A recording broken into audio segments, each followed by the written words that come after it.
Okay, John from Indiana is next. John, welcome to the Narrow Path. Thanks for calling. Thank you. Steve, I'm going to kind of disagree with you a little bit. You say you don't mind.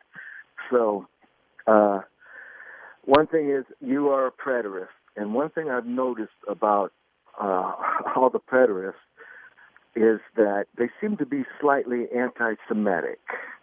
Okay? Now, I have not found that to be true. I've never found that to be true. But one thing is you said you're calling to disagree with me. So are you saying that I'm anti-Semitic or that some preterists you've encountered are anti-Semitic? Well, earlier this week you talked about the Palestinians and Israelis. Yes. And you defended the Palestinians a little bit. And I don't understand how anybody can possibly defend the Palestinians. Well, that's where a little bit of research would help. That's where a little bit of research on that subject would help you. But let me say this, that even if I defend the Palestinians, that doesn't mean I'm anti-Semitic. If I defend the Jews in discussing what Hitler and the Nazis did to them, that doesn't mean I'm anti-German. It means I'm not against the German race. I'm against Nazism, and I'm against Nazi atrocities. There are many Germans who are Christians, good German people. And so, it's not a racial thing. I think too many people use the word anti-Semitism, which actually is a racial term, to speak of any kind of criticism of any Jewish person or policy or the state and its military actions. We simply can't be held hostage to political correctness and not be allowed to criticize bad things that are done by Jewish people on the fear that will be called anti-Semitic. That's like saying if you don't agree with Obama, you're a white racist because you hate black people. Well, that's not true at all. Most of us who are against what Obama does would be very happy to have a black president if he wasn't doing the same things Obama was doing. This is not a racial issue. It's not a racial issue with the Jews. Jesus was a Jew. The Apostle Paul was a Jew. These are my two greatest heroes in my life. You can't be anti-Semitic and have Jewish people as your primary heroes. So, right. No, what I'm against is injustice and oppression. All right. Well, right now you stop with preterism. You stop basically at the destruction of Jerusalem in AD 70. Okay, and you basically forget about Jerusalem and Israel in the present day. You kind of no, I haven't forgotten. I know they're there. But you don't think that they have anything to do with prophecy? Well, in order to think they have something to do with prophecy, I'd have to see what prophecy they have something to do with. Do you know of a prophecy that they have something to do with? Yes. Let me start with the first trumpet in Revelations chapter 8. Okay. Yes, chapter 8. Okay, and it says he sounded his trumpet, and there was fire, hail, and fire mingled with blood. And a third of the trees were burned up, and all the green grass was burned up. Now, if you took trumpet one as being World War I, they started using poison gas for the first time in history, big bombs, tanks, 8 But that's a big people. if. That's a big if. Why would I be inclined to take the first trumpet as World War I?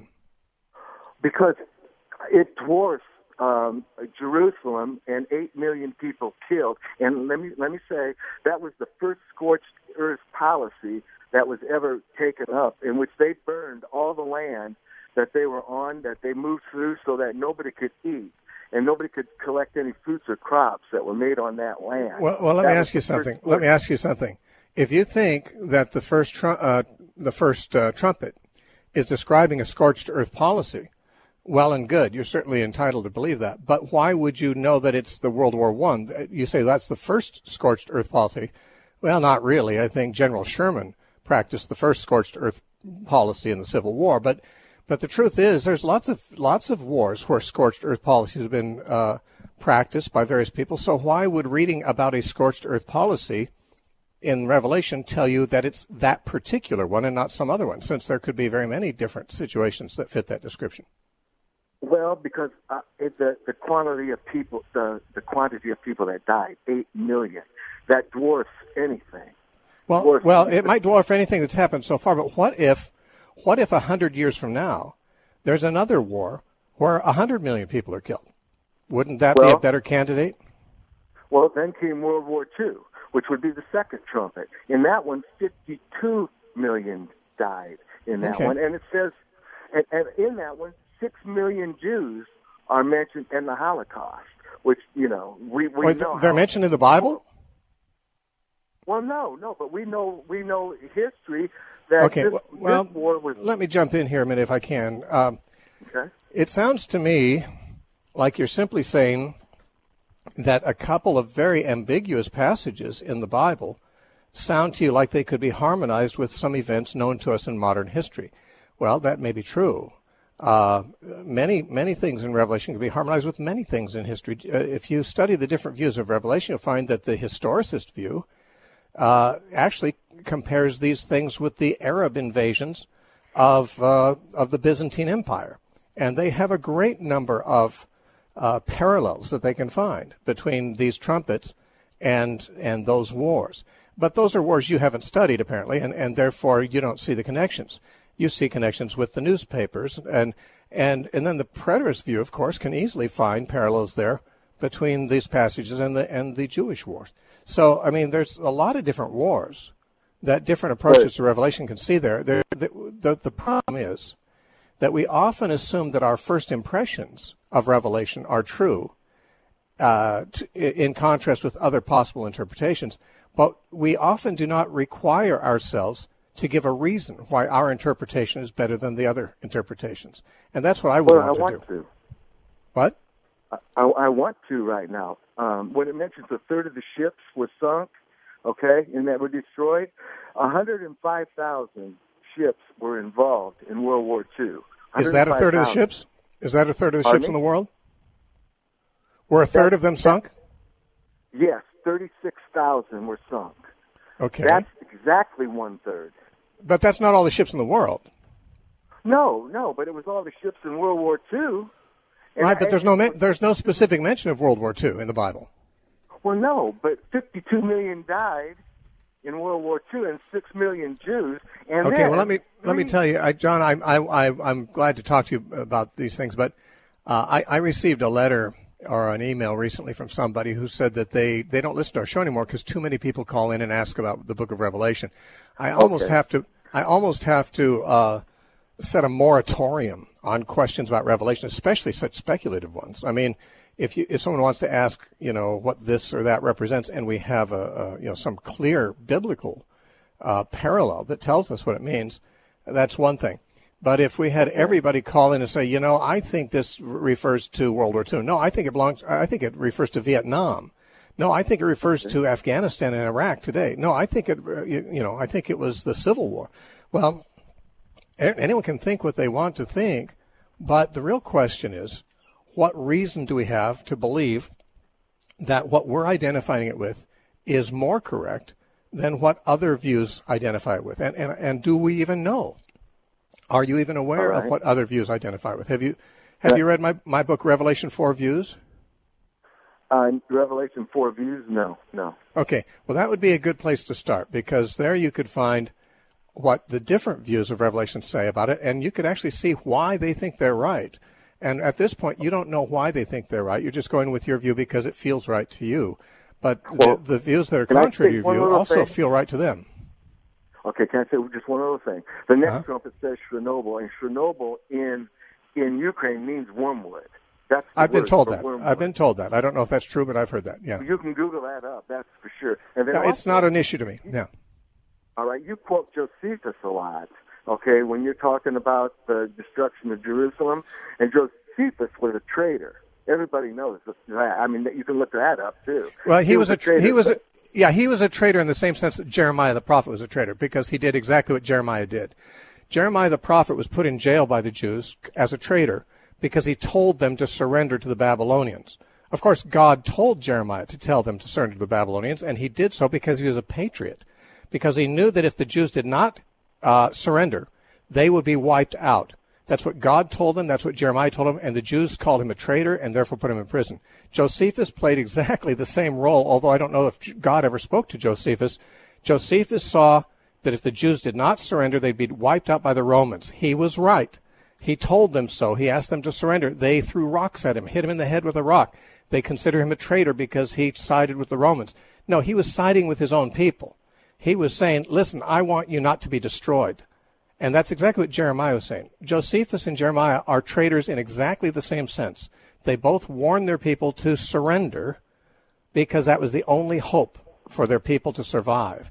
But the Jews didn't want to be told to surrender. They say, you tell us to surrender, you're a traitor. So, I mean, what do you know about Josephus beyond that? Not much. Not much. I didn't think so. It's an uninspired book. That's true. It's uninspired, though he thought he was a prophet. But whether he was a prophet or not, and I don't think he was, he could see the writing on the wall. He fought against the Romans in that war. And then he was captured. He was an officer, and he got captured.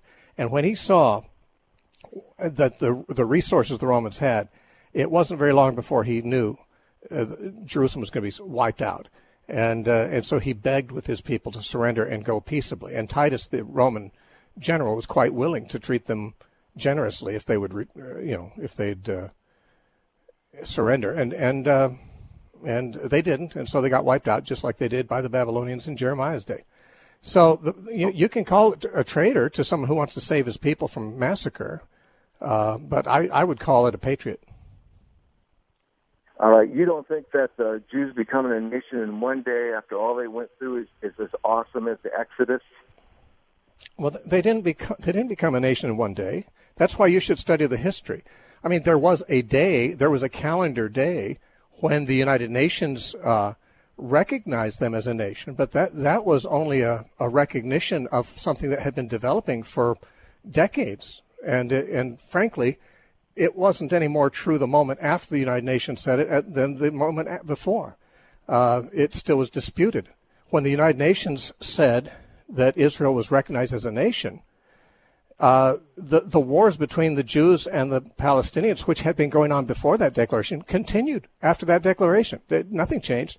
Nothing changed except the international opinion about Israel. That's not a miracle for an opinion to change. Well, except they won their war in 1967 in 6 days.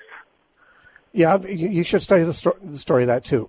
Yeah, I mean, you are like I was, and I don't mean that to be condescending. I'll just tell you that I was, like most Christians are, a dispensationalist who was told all kinds of propaganda, dispensational propaganda, about the nature of the founding of the nation of Israel in our time, and I knew almost nothing about the details, and half of what I had heard was tainted until I actually decided to read both sides, all sides, and including evangelicals who were there and who have written on it and so forth. And that's something that I would recommend every Christian to read. I mentioned a resource the other day when you were hearing me before, and I misquoted the title. I said the title was called If Americans Only Knew. That's actually a website. The person who runs that website wrote a book, and the book is called Against Our Better Judgment. It's one of the most readable and documented histories of the rise of the modern state of Israel that anyone can get. It's not written by a Christian, but it's written by a person who is a journalist who, was shocked to learn what she learned. But, you don't have to read it if you want to. I mean, people can remain uninformed if they want to, especially if it helps them believe a certain view of the Bible that they want to believe. But I've always felt like being informed is better, even if it makes me change my opinion about certain things I believed in, and even things I taught. So anyway, John, let me recommend that book is called Against Our Better Judgment. You go to Amazon, look it up, and if you want to get that book and read it, call me back and tell me what you find wrong with it, if you can find something wrong with it. Okay, can I read one other line from Psalms to you, just real quick? Okay. Then I'm done. Psalm 107, verse 43 says, "They will see in our history the faithful love of the Lord." Okay? And that's in Psalm. The Jews are saying they'll see in our history. So, all right, I'll let you go with that, Steve. Yeah, well, that's history, not future. In the history of Israel, you can certainly see the love of God and the kindness to them. He showed them immense grace. His prophets continually called that to their mind, all the good things God had shown them that they didn't deserve. And yet they also warned that if they didn't, the prophets warned that if Israel didn't repent, all the good things that God had said he would do for them would come to an end. In fact, God himself said that through Moses in Deuteronomy chapter 28, let me just read one verse to you before I move along to the next caller.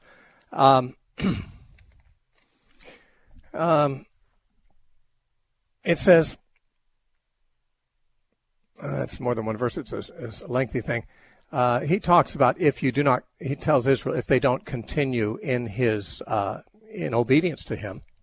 He says in Deuteronomy 28:45, moreover, all these curses shall come upon you and pursue you and overtake you until you're destroyed, because you did not obey the voice of the Lord your God and keep his commandments and his statutes which he commanded. And those curses, will be upon you for a sign and a wonder, and on your descendants forever. Now, I know a lot of dispensationalists who like that word forever when it applies to God blessing them forever. But they don't pay as much attention to when he says, if you don't obey me, I'll put my curses on you forever. So, I mean, forever, it sounds like forever could go either way. The real issue is, has Israel kept the covenant? No, they didn't. That's why their temple was destroyed. And now there's a new covenant. Do they keep the new covenant? No. The new covenant is to be loyal to Jesus Christ. He's the mediator of the new covenant. Most Jews don't do that either. So it'd be hard to argue that the Jews are covenant keepers. And the threat that God made was, if you don't keep my covenant and you don't obey my voice, well, the curses will be on you forever and your descendants too. Now, I didn't make that up, and that's not anti-Semitic. That's just telling you what God told Israel. And I don't think it's very wise for Christians to form views of Israel based on some of the things God told them and ignoring other things he told them. I think the whole counsel of God has got to be consulted. And when it is, you'll find. But what God said to Israel, they'll be a special people to him forever if they're obedient and faithful to his covenant forever. But if they're not obedient and are not faithful to his covenant, then they will be cursed forever.